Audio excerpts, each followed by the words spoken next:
Today we're looking at 5 reasons why we should be embracing women's football. Let's begin. Hello, my name's Ian. Thank you so much for joining me in another video on this channel.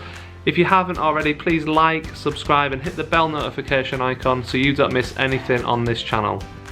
Now today we're looking at 5 key reasons why football fans like you should be embracing the women's game if you're not already, and why it's okay to do so.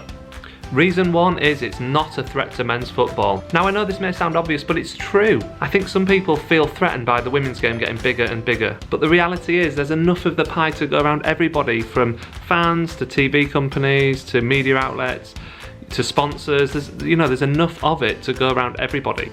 In other words, this isn't a zero-sum game. This isn't a competition between men and women's football. There isn't a winner and a loser here.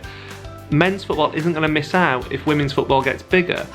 In fact, you could argue that both sports will grow and benefit from it. The men's game isn't going to shrink if the women's game gets bigger.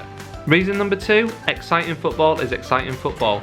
It's pretty simple, this one. It doesn't matter what the sport is or what the level of the sport is.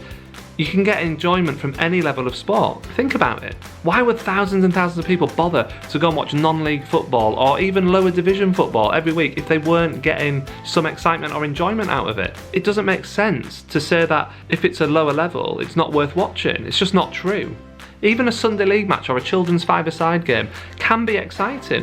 Who's ever walked past a Sunday league pitch and watched it for a bit and not got drawn into the game a little bit? We've all done it. You know, football is football and excitement can be in any game. And on the flip side of that, some games can be absolutely dreadful no matter how high the level is. So the excitement in a sport isn't related to the quality of the players playing it. And just think about this, in the USA, college football, so amateur sport, draws more crowds, bigger crowds in some stadiums than the NFL manages, the professional league for American football over there, and the biggest sport in Northern America by some distance. And yet the college game, they draw massive crowds. Some stadiums over there in the college game can hold over 100,000 people and they're packed out regularly. People love watching exciting sport. It doesn't matter what level it's at. Some men's games are awful, some women's games are awful. Some men's games are fantastic, and so are some women's games. That's just a fact of the matter. Some people say, but women's football isn't as skillful, which leads us nicely onto number 3. The standard in the women's game is about to go through the roof. It's pretty obvious to me that if something's better funded, the quality improves. Women's sport, and including football, has been underfunded for years and years and years. It's just a fact. I mean, girls haven't even had access to playing football until really recently, and things are improving in that area.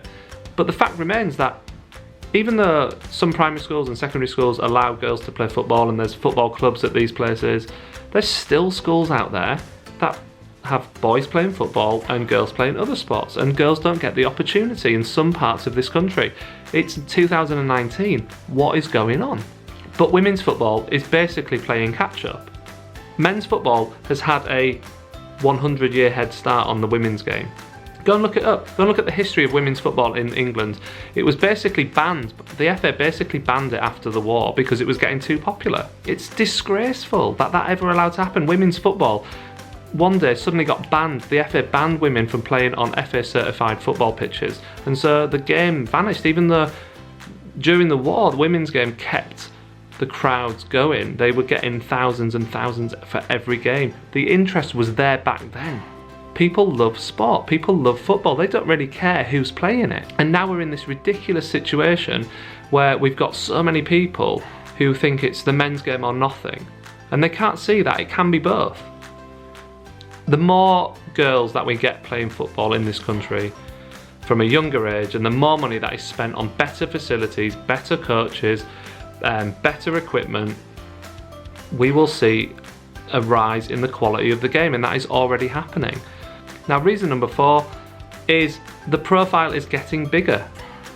Now, another thing I hear people say is that women's football doesn't interest me because there's no star players. But I immediately think, well, how can we create star players if we don't give them a platform to become star players on? In order to create genuine star quality, genuine stars, players need exposure. Even the greats like Messi or Ronaldo, or any other top player in Europe that you might want to mention, they cement their superstar status from the amount of exposure that they get. They appear everywhere and they earn a fortune from sponsorship. In fact, in some cases, sports sponsorship is more than their wages, and their wages aren't bad. Now, in 2015, there was a report entitled Women in Sport, which researchers found that just 7% of all media coverage of sport was women's sport. That means 93% was men's sport. On top of this, and even more shocking in my opinion, is the fact that out of all the sponsorship money that there is in the world of sport, women receive just 0.4%. 0.4%, less than half of 1% of all sponsorship money in sport goes to female athletes and female teams and female sports. How much of that $106 billion do women receive, either through direct sponsorship, or does their sport receive through sponsorship, through things like prize money and funding and all that sort of stuff? Out of $106 billion, women receive $427 million, which sounds a lot, but the men, remember, are still getting, you know, over $105 billion compared to the women's $427 million. So yes, there isn't the household names yet, but then we're not playing on an even playing field, are we? That said, the profile of the women's game is doing incredibly well, despite all these issues with funding and resources and access to the best coaches, especially at the professional level of the women's game. And over 6 million people tuned in to watch England v Scotland in the opening game of the Women's World Cup earlier this week. Over 6 million people. That is a record number of people to watch, to tune in to a women's football match in this country. This World Cup feels like a watershed moment for the women's game. Because we've given the women the platform, people are responding to it. Because you know what? Exciting sport is exciting sport. It doesn't matter who is playing it. And reason number 5, women's football is different. Yeah, what do I mean? Women's football is different. Well, women's football is not the same as men's football. And do you know what? That is okay. That is absolutely okay. But can we all just accept that no matter how good the women's game becomes, no matter how big it becomes, and it's going to become big, I'm sure of it, it will always be different to the men's game. But that's good. That's a good thing. You know, it's not, it doesn't matter that it's slightly different, it's played slightly differently. It might not be as quick, it might, you know, one day it might be. Who knows? Who cares even?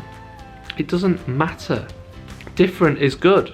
The fact is simple, we all benefit as it improves. We'll all get to see more games, we'll all get to see more exciting players, and get this, we'll have a European Championships or a World Cup every single year. Every single summer we will get to enjoy a big tournament. What's not to love about that? You know, this year it's France World Cup for the women, next year it's the Euros for the men, the year after that Euros for the women, which is in England, the year after that the Men's World Cup in Qatar, and on and on and on it goes. How every summer we'll have a major tournament.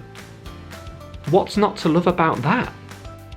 Thank you so much for watching. Please take the time to check out the other videos on my channel, and don't forget to hit that like button and the subscribe button so you keep up to date with everything on Real Football UK. And until next time, have a good day.